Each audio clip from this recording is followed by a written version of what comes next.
Admiral Choi Jin stood in the center of Earth's Global Defense Command. The massive underground facility was hidden beneath the mountains of Korea. Few people knew it existed.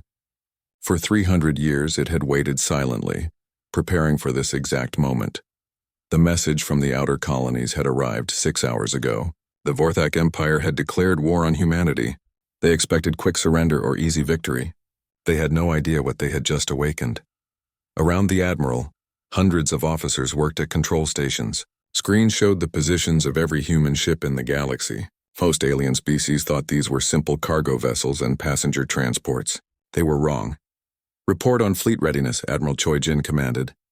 Colonel Yoon Mira stepped forward. She led the Special Operations Division, the most secretive branch of human military forces. "Admiral, all Ghost fleets are operational. We have 800 warships ready for immediate deployment. Another 2,000 ships can convert from civilian configuration within 12 hours. Admiral Choi Jin nodded. The Vorthak intelligence network had failed completely. Every human colony ship was actually a military vessel in disguise. Every trading post was a hidden weapons platform. Every peaceful settlement contained enough firepower to destroy a small fleet. Engineer Jiang Su approached the command platform. His hands were covered in grease from working on the latest weapon systems.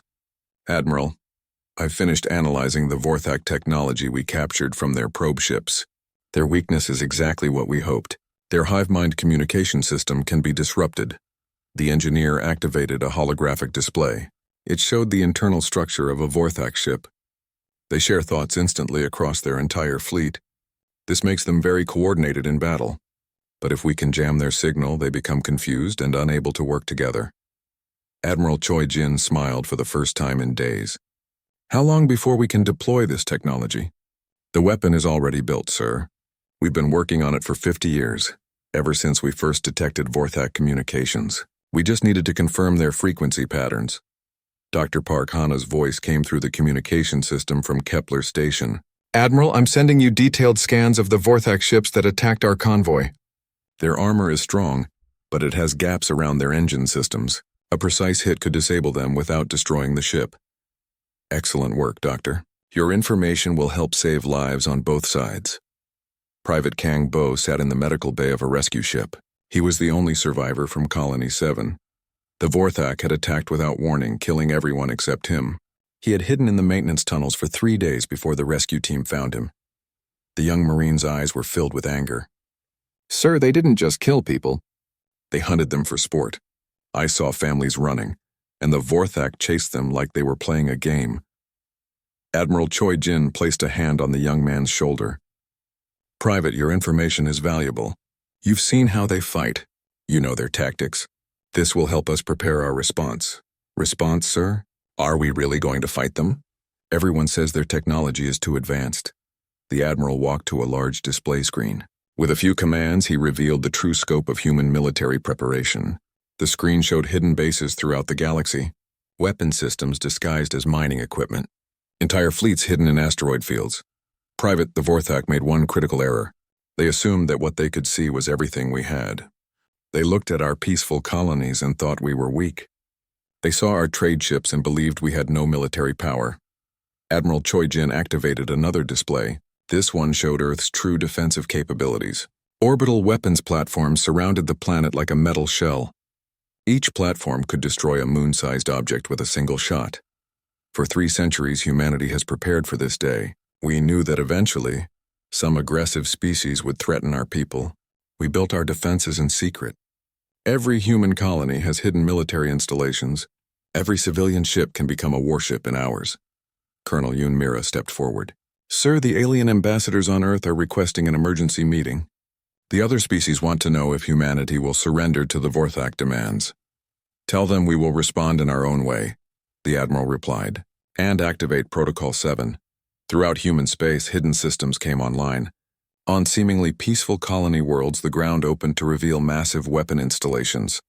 Cargo ships transformed as their outer hulls folded away, exposing military-grade armor and weapons. Space stations that appeared to be simple trading posts revealed their true nature as fortress-class defensive platforms. Engineer Jiang Su worked frantically in his laboratory. The device he was building would change the course of the war. It was small, no larger than a baseball, but it contained technology that could cripple the Vorthak fleet. "The communication disruptor is ready," he announced. "Once we deploy this, their hive mind will collapse. They'll be fighting blind and deaf." Captain Kim Tae received new orders from Earth Command. His transport ship began its transformation sequence. The cargo holds open to reveal fighter bays. The navigation systems upgraded to military specifications.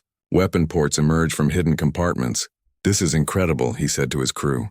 "I've been flying this ship for 10 years, and I never knew it was actually a cruiser-class warship." His first officer, a woman who had served in the secret military for 20 years, smiled. "Captain, every human ship is built for war. We just hoped we would never need to use them." The Vorthak continued their advance, confident in their superiority. Their scouts reported that human ships were fleeing in panic. Their intelligence services saw no signs of military preparation. Everything appeared to be going according to plan. General Vexthul commanded the invasion fleet from his flagship. The massive vessel was larger than most human cities. It carried enough firepower to destroy entire planets. Around it, hundreds of Vorthak warships moved in perfect formation. "The humans are running like frightened animals," he told his officers. "In 2 days, we will reach their first major colony. We will destroy it completely to show the galaxy what happens to species that defy us." What General Vexthul did not know was that human observers were watching his every move. Tiny stealth probes, invisible to Vorthak sensors, tracked his fleet's progress. Every ship was identified and catalogued. Every weapon was analyzed. Admiral Choi Jin reviewed the intelligence reports. "They're following standard Vorthak invasion tactics. They expect no resistance from our colonies. They plan to attack the outer settlements first, then move toward Earth." "Sir," Colonel Yunmira said, "should we evacuate the colony they're targeting?" "No. Leave a small number of volunteers to maintain the appearance of a normal settlement. But prepare our trap. When the Vorthak arrive, they'll discover that humans don't fight the way they expect." In deep space, hidden human fleets began to move. Ships that had waited silently for decades started their engines. Weapons that had never been fired prepared for their first battle. Soldiers who had trained their entire lives for this moment checked their equipment one final time. The Vorthak Empire was about to learn that they had not attacked a weak species of traders and farmers. They had declared war on the descendants of Earth's apex predators. They had awakened humanity's true nature, and there would be consequences they could never imagine. General Andong stood before the largest tactical display in human history. The holographic map showed the entire galaxy, with red markers indicating Vorthak forces and blue markers showing human positions. What the enemy didn't realize was that humanity had been mapping their empire for decades. "Phase 2 of Operation Nemesis begins now," he announced to the assembled commanders. "The Vorthak have called for reinforcements from their home systems. This is exactly what we wanted them to do." Commander Yubin activated the strategic overview. "Sir, Vorthak fleets are moving from 17 different sectors toward our space. They're leaving their core territories with minimal defense." "Perfect," General Andong replied. "They still think this is a simple colonial war. They don't understand that we've been planning to take this fight to their home worlds from the very beginning." The Vorthak Empire controlled over 300 star systems. Their territory stretched across one arm of the galaxy. For centuries, they had expanded by conquering weaker species and enslaving the survivors. No one had ever successfully attacked their core worlds. Dr. Lim so entered the command center carrying a data tablet. She was the military's leading expert on psychological warfare. "General, I've completed my analysis of Vorthak mental patterns. Their hive mind makes them incredibly vulnerable to confusion tactics." She activated a presentation showing brain scans of captured Vorthak soldiers. Individual Vorthak cannot think independently. When separated from their group consciousness, they become almost helpless. They literally don't know how to make decisions alone. "How can we use this?" General Andong asked. "I've developed what I call chaos signals. These transmissions overload their mental links with random, contradictory information. It's like shouting 1,000 different orders at them simultaneously. They become paralyzed by confusion." Major Han Gil stepped forward. His unit specialized in planetary assault operations. "Sir, request permission to test Dr. Lim's chaos signals on the Vorthak garrison at Proxima Base." "Granted. Take your best troops and show us what happens when Vorthak soldiers can't think straight." The attack on Proxima Base became a textbook example of human tactical superiority. The base was heavily fortified and defended by 5,000 Vorthak warriors. By conventional military thinking, it would take tens of thousands of attackers to capture it. Major Han Gil landed with only 300 Marines. Before beginning the assault, Dr. Lim So activated her chaos signal transmitters. The effect on the Vorthak defenders was immediate and devastating. Confused by contradictory mental signals, the alien soldiers began firing on each other. Some ran in circles, unable to decide which direction to go. Others simply stood motionless, their minds overwhelmed by the mental chaos. Han Gil's Marines advanced through the base with minimal resistance. When they did encounter organized defenders, precise strikes quickly eliminated them. The entire operation took less than 4 hours. Base captured, Major Han Gil reported. Enemy casualties, 4,700. Our casualties, 12 wounded, none killed. The success at Proxima Base sent shockwaves through the Vorthak command structure. A fortress that should have held for months had fallen in a single morning. General Vexthul realized that human military capabilities far exceeded anything in their intelligence reports. Commander Yu Bin coordinated the next phase of human operations. While the Vorthak were focused on attacking human colonies, massive human fleets began moving toward enemy territory. These weren't the civilian ships the aliens had been observing. These were purpose-built warships that had been hidden for generations. Fleet composition report, Yu Bin announced. We have 200 Dreadnought-class vessels, 800 cruiser-class ships, and over 3,000 fighter carriers. All ships are equipped with the latest quantum shielding and plasma weaponry. Admiral Choi Jin reviewed the deployment plans. Our ancestors who designed this strategy were brilliant. While the Vorthak have been conquering obvious targets, we've been preparing for total war. They think in terms of battles. We think in terms of complete strategic victory. Engineer Jiang Su had been working around the clock to upgrade human weapon systems. Admiral, I've finished installing the new quantum torpedoes on all major ships. These weapons can phase through most known shield technologies before exploding inside enemy vessels.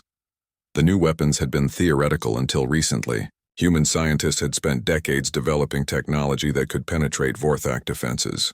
Now they had weapons that could destroy enemy ships from the inside out. Captain Song A received orders to lead the first deep strike into Vorthak territory. Her stealth fleet had grown to 50 ships, all invisible to enemy sensors. Their mission was to eliminate strategic targets throughout the Vorthak Empire. Navigation. Set course for the Vorthak shipyards at Regulus Prime, she ordered. It's time to show them what happens when you threaten human families. The shipyards at Regulus Prime were the heart of Vorthak military production. Hundreds of warships were built there every year. The facility was protected by orbital defense platforms and a permanent fleet garrison. Song A's ships approached the system using gravitational slingshots around dead planets. They remained undetected until they were already inside the defensive perimeter. The attack began with quantum torpedoes striking the main construction facilities. Direct hits on targets 1 through 15, her weapons officer reported. Shipyard productivity reduced by 70%. Phase 2. Attack the orbital defense grid, Song A ordered. Human fighters swarmed out of hidden launch bays, attacking the defense platforms with precision strikes. The Vorthak defenders finally detected the assault, but by then it was too late. Half their defensive capability had already been destroyed. All targets neutralized, Song A announced, withdrawing to rendezvous point. The stealth fleet vanished as suddenly as it had appeared, leaving behind burning shipyards and confused defenders. The Vorthak had lost their primary ship construction facility, and they had no idea how it happened. General Vexthul convened an emergency meeting with the Vorthak High Command.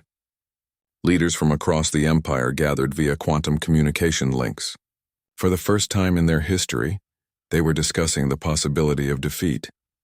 The humans are not what we believed, admitted Intelligence Commander Zextal. They have technology that equals or exceeds our own. Their military capabilities were completely hidden from our observation. Impossible, snapped Fleet Admiral Morthak. No species has ever developed such advanced stealth technology. They must be receiving help from other galactic powers. Our analysis shows no evidence of external assistance, Zextal replied. The humans appear to have developed everything independently. They have been preparing for this conflict for centuries. General Vexthul studied the tactical reports. Human forces were now operating throughout Vorthak space. Supply lines were under constant attack. Military installations were being destroyed faster than they could be rebuilt. "What do our psychological analysts say about human behavior?" he asked. Dr. Vorthan, the Empire's leading expert on alien psychology, activated a holographic display. "The humans fight with a coordination that surpasses even our hive mind. But they maintain individual creativity that makes them unpredictable. Every human commander thinks differently, making it impossible to anticipate their strategies. More concerning," the doctor continued, "they show no fear of death when defending their civilians. Human soldiers will sacrifice themselves without hesitation to protect non-combatants. This level of species loyalty is unprecedented." Admiral Choi Jin received reports from human forces throughout the galaxy. The war was proceeding better than their most optimistic projections. Vorthak forces were being systematically dismantled by tactics they couldn't understand or counter. "Sir, we've received a message from the Galactic Council," Colonel Yoon Mira reported. "They're requesting a meeting to discuss the current situation." "What do the other species want?" Admiral Choi Jin asked. "They're concerned about the rapid change in galactic power balance. Some species are asking if humanity plans to replace the Vorthak as the dominant military force." Admiral Choi Jin considered this carefully. The other alien species had watched the Vorthak terrorize the galaxy for generations. None had been strong enough to resist. Now they were seeing the mighty Vorthak Empire being systematically destroyed by humans. "Tell the Galactic Council that humanity fights only to protect our people and our way of life. We have no interest in conquering other species. But we will not tolerate threats to human civilians," Dr. Lim. So entered with new intelligence reports. "Admiral, our psychological warfare is having effects beyond our expectations. Vorthak morale is collapsing throughout their empire. Some garrison units are abandoning their posts rather than face human forces. They're discovering that their previous victories came from fighting weaker opponents," Admiral Choi Jin observed. "When faced with equal technology and superior tactics, their whole military philosophy falls apart." Commander Yu Bin updated the strategic display. Red markers showing Vorthak positions were disappearing rapidly, replaced by blue markers indicating human control. "Sir, at current rates we'll reach the outer edge of their core systems within 6 weeks. "Excellent. Signal all fleet commanders." Commander Li Wu stood on the observation deck of Kepler Station, watching the morning sun rise over the human colony below. The planet looked peaceful. Green fields stretched across the valleys where human families had built their homes. Children played in the streets while their parents worked in the farms and factories. It was a good life far from the crowded cities of Earth. The communication device on his belt beeped. Li Wu pressed the button and heard the voice of his assistant. "Commander, we have an incoming message from an unknown source. It's on all frequencies." Li Wu walked quickly to the command center. The large screen showed static, then cleared to reveal a terrifying sight. The creature on the screen looked like a giant insect. Its black eyes were cold and empty. Sharp teeth filled its mouth. When it spoke, its voice sounded like metal scraping against stone. "Humans of the outer colonies," the creature said. "I am General Vextel of the Vorthak Empire. Your species has spread too far into our galaxy. You are weak mammals who do not deserve the worlds you have taken. We give you one choice. Surrender now and become our slaves, or we will destroy every human colony. You have 10 of your Earth days to decide." The screen went black. The command center fell silent. Li Wu felt his heart beating fast. Around him, his officers stared at the screen in shock. Dr. Park Hana was the first to speak. She was the colony's lead scientist and had studied many alien species. "Commander, the Vorthak Empire controls hundreds of star systems. They have destroyed 12 different species in the last century. They are serious about this threat." Li Wu nodded. He had heard stories about the Vorthak. They were known throughout the galaxy as brutal conquerors. Other alien species feared them. They had technology that was far ahead of what humans possessed. Their ships were fast and their weapons were powerful. "Send a message to Earth immediately," Li Wu ordered. "Tell them what happened. Then begin evacuation procedures for all civilian settlements." Captain Kim Tae was returning from a supply run when he received the emergency broadcast. His transport ship carried medicine and food for the outer colonies. He had made this trip dozens of times. The space routes were usually safe and quiet. That changed when Kim Tae saw the explosions ahead of him. 3 human transport ships were under attack. The enemy vessels were dark and angular, nothing like human designs. They moved like hunting animals, fast and deadly. Kim Tae watched in horror as the largest transport ship broke apart. He knew that ship. It carried 50,000 people from Earth to the new colonies. Families with children, scientists and teachers, all of them were now floating dead in space. The attacking ships noticed Kim Tae's vessel. They turned toward him, weapons charging. Kim Tae pushed his engines to maximum power and fled. Behind him, the enemy ships destroyed the wreckage, making sure no one survived. 2 days later, the Vorthak sent another message. This time they showed human prisoners. The captives were chained in dark cells. Vorthak soldiers experimented on them like they were animals. The aliens wanted other species to see this. They wanted everyone to know what happened to those who resisted. Dr. Park Hana tried to make contact with the Vorthak leadership. She used every diplomatic channel she knew. Other alien species had told her that the Vorthak sometimes accepted surrender if it was offered quickly. The response came within hours. A Vorthak commander appeared on her screen. His insect-like face showed no emotion. Human female, your species is already condemned. We do not negotiate with animals. In 10 days we begin the final cleansing. Your colonies will burn. Your ships will be destroyed. Your people will serve us or die. The communication ended. Dr. Park Hana realized that diplomacy would not work. The Vorthak had already decided. They saw humans as nothing more than pests to be eliminated. News of the attack spread quickly through the human colonies. Some people panicked and tried to flee in whatever ships they could find. Others prepared to fight, even though they knew they had little chance against Vorthak technology. Commander Lee Woo received reports from across the sector. The Vorthak were moving their fleets into position. Hundreds of their warships were approaching human space. They planned to attack every colony at the same time. On the space station, families gathered in the main hall. Parents held their children close. Everyone knew what was coming. The Vorthak had never shown mercy to any species they conquered. Captain Kim Tae landed his ship at Kepler Station. He walked directly to the command center and found Commander Lee Woo studying tactical displays. "Commander, I saw what they did to the transport convoy. They killed everyone. Even the escape pods," Lee Woo nodded grimly. "That's their way. They want to send a message to the galaxy. Any species that resists them will be completely destroyed." Dr. Park Hana looked up from her computer terminal. "I've been studying their transmissions. The Vorthak believe we are a primitive species. They think our technology is centuries behind theirs. They expect us to surrender or be destroyed within days." "Maybe they're right," one of the junior officers said quietly. "Their ships are faster than ours. Their weapons are more powerful. What can we do against an entire empire?" Commander Lee Woo walked to the large window overlooking the colony. Below, human families were loading their possessions onto evacuation ships. Children played games while their parents worked, not understanding the danger they faced. "Send the evacuation signal to all colonies," Lee Woo ordered. "Tell them to move everyone to the inner systems as quickly as possible, and send another message to Earth. Tell them the Vorthak have given us 10 days. As the evacuation began, the Vorthak sent one final transmission. General Vextel appeared on screens across human space.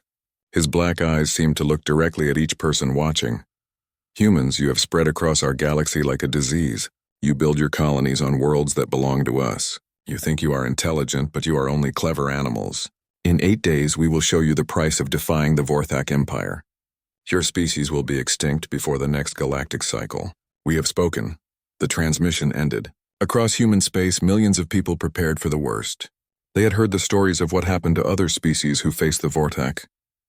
None had survived, but the Vorthak had made one critical mistake.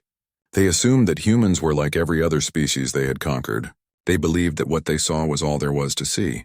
They thought that peaceful colonies and trade ships represented the full extent of human capability. They were about to learn how wrong they were. Operation Nemesis began at exactly midnight, Earth Standard Time.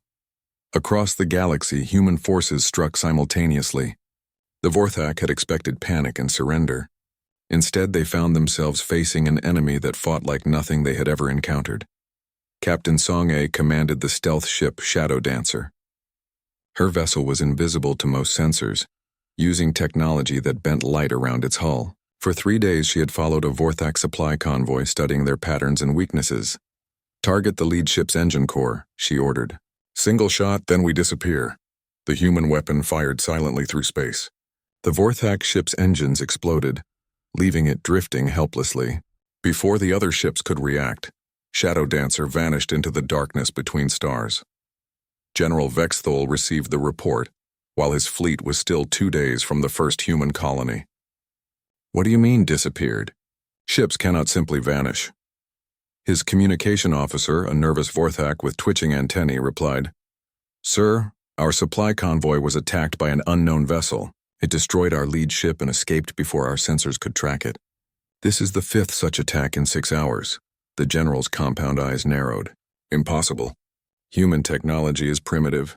They have no stealth capabilities, but the attacks continued. Human ships appeared from nowhere, struck vital targets, and disappeared before the Vorthak could respond.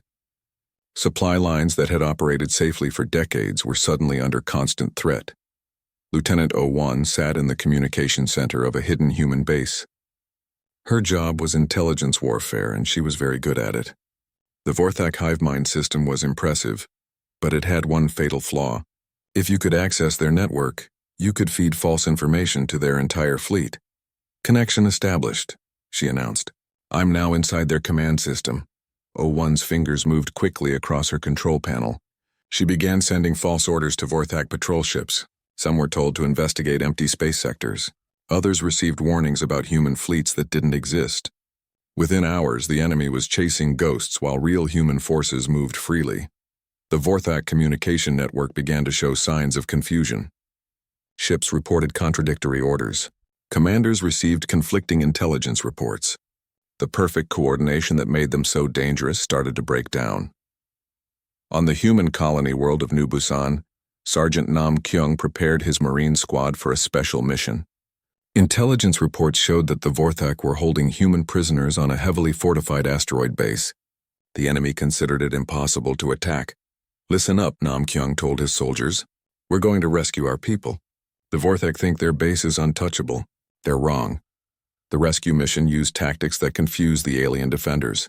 Instead of attacking the main entrance, human forces used mining equipment to tunnel through the asteroid itself. They appeared inside the prison complex before the guards knew they were there. Nam Kyung's squad moved through the dark corridors like shadows. They had trained for operations like this since childhood. Every human soldier learned to fight in zero gravity, in complete darkness, and against enemies with superior technology. The Vorthak guards were taken completely by surprise.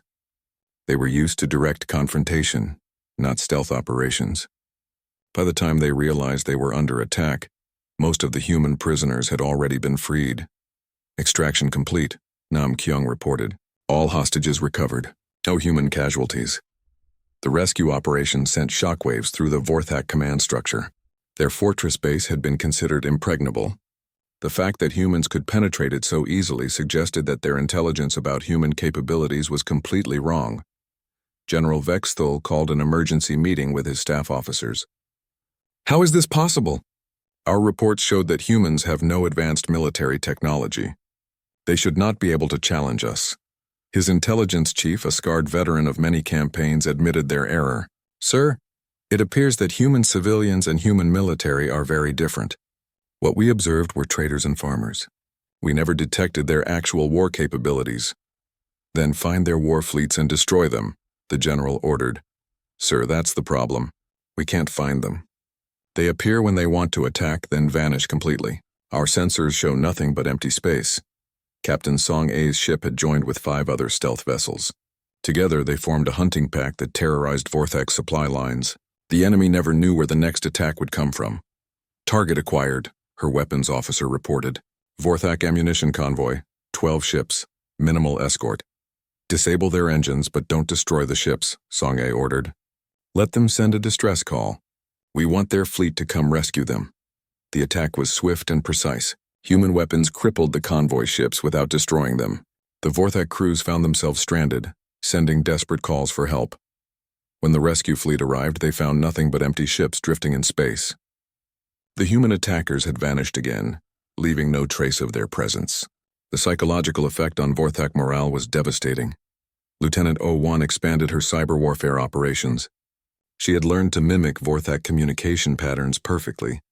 Now she could send orders that appeared to come from their own commanders. Patrol Fleet 7, Investigate possible human base in the Kepler sector, she transmitted, using General Vexthul's personal authorization codes. Fleet 12. Redirect to support Fleet 7, she added, sending another false order.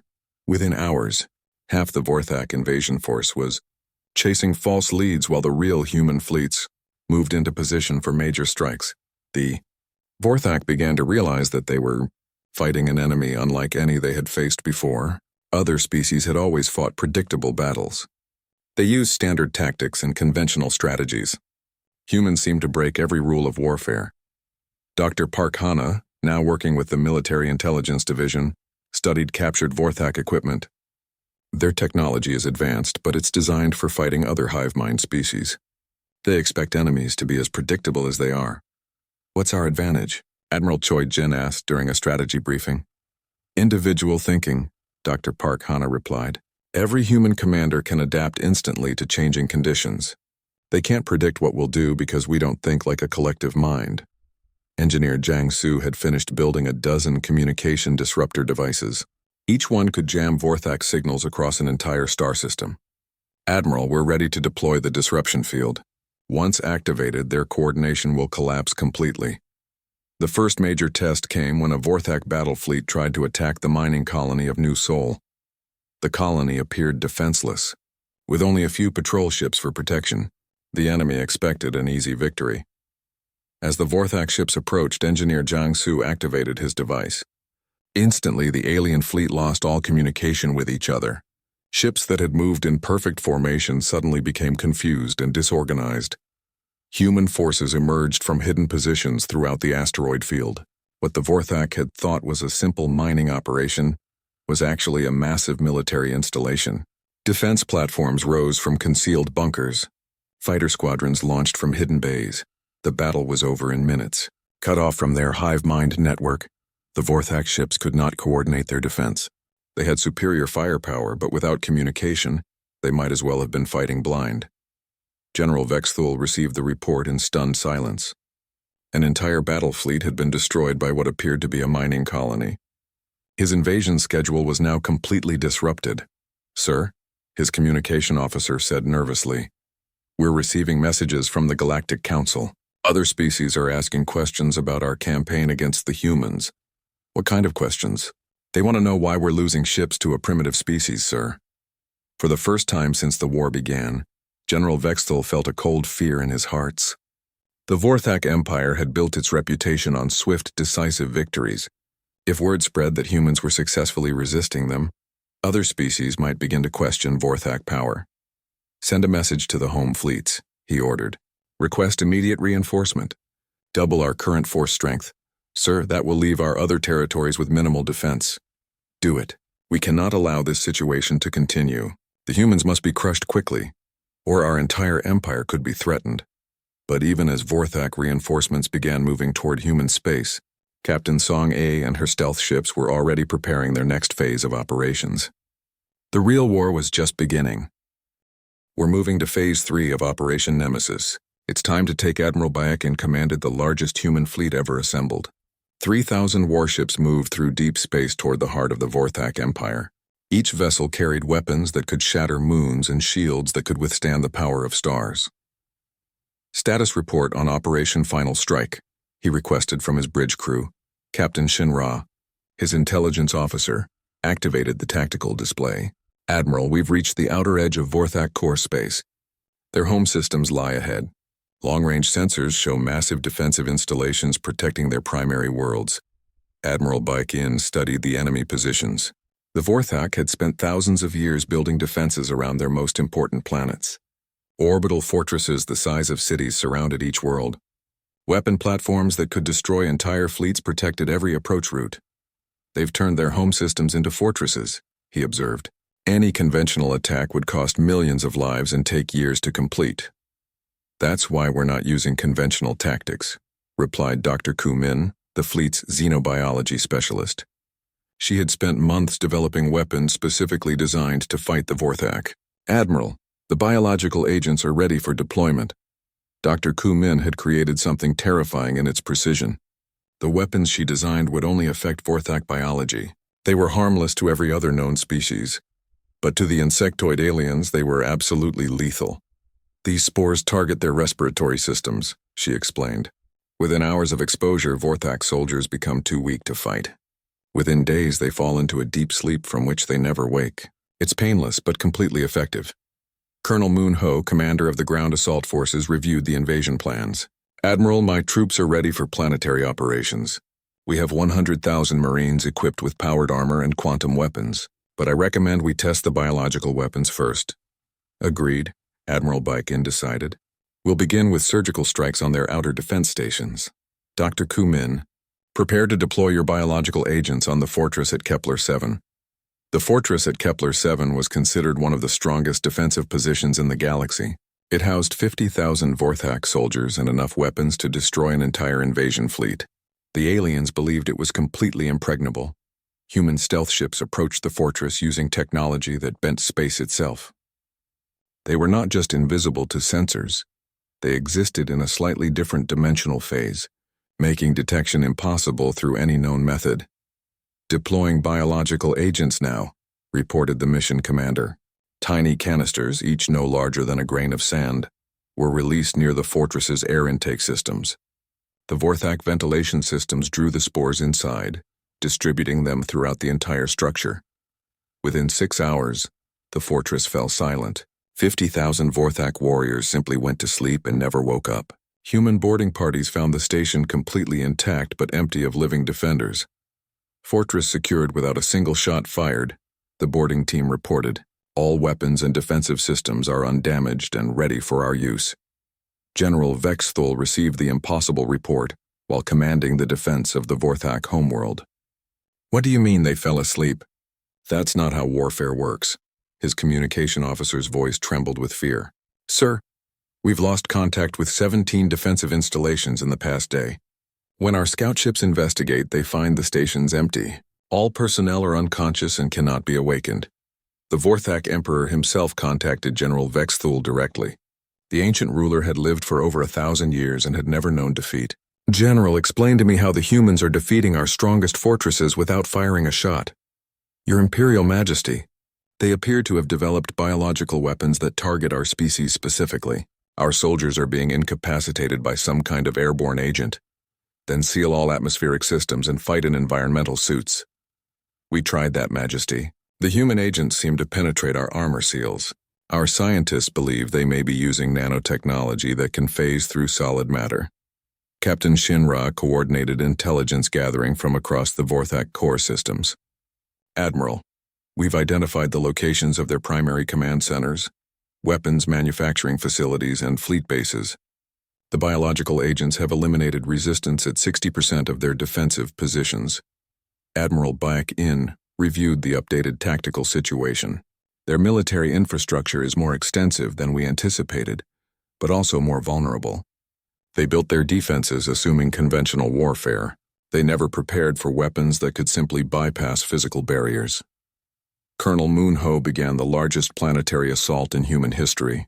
His forces landed on 12 Vorthak worlds simultaneously. The aliens had expected massive battles with heavy casualties on both sides. Instead, they found human soldiers walking through their cities unopposed. Resistance is minimal, Moon Ho reported. The biological agents have incapacitated most of their ground forces. We're securing government buildings and military installations without significant fighting. Dr. Ku Min monitored the effects of her biological weapons carefully. The spores are working exactly as designed. Vorthak soldiers are being rendered unconscious, but they're not dying. When the war ends, they can be revived with the proper medical treatment. Why show them mercy? Asked one of the junior officers. They plan to exterminate our entire species. Because we're better than they are, Admiral Baek-in replied. We fight to protect our people, not to commit genocide. When this war ends, the galaxy needs to see that humans can be trusted with power. The Vorthak Emperor made one final attempt to rally his forces. He broadcast a message to every remaining military unit in the Empire. Warriors of the Vorthak, we face an enemy unlike any we have encountered. They fight with weapons we do not understand and tactics we cannot predict. But we are the masters of this galaxy. We will not surrender to mammals. The response to his call was silence. Most Vorthak military units had already been neutralized by human biological weapons. Those that remained were trapped on isolated worlds, cut off from supplies and reinforcements. Engineer Jiang Su had developed humanity's most advanced weapon systems for the final phase of the war. Admiral, the quantum destabilization devices are ready. These weapons can collapse the quantum structure of matter itself. We could destroy entire star systems if necessary. That won't be required, Admiral Bayakin decided. The Vorthak military is already defeated. Now we need to demonstrate that resistance is futile, while showing that surrender will be accepted. Human fleets surrounded the Vorthak homeworld. The planet was protected by orbital defense networks that had never been breached in 2,000 years of warfare.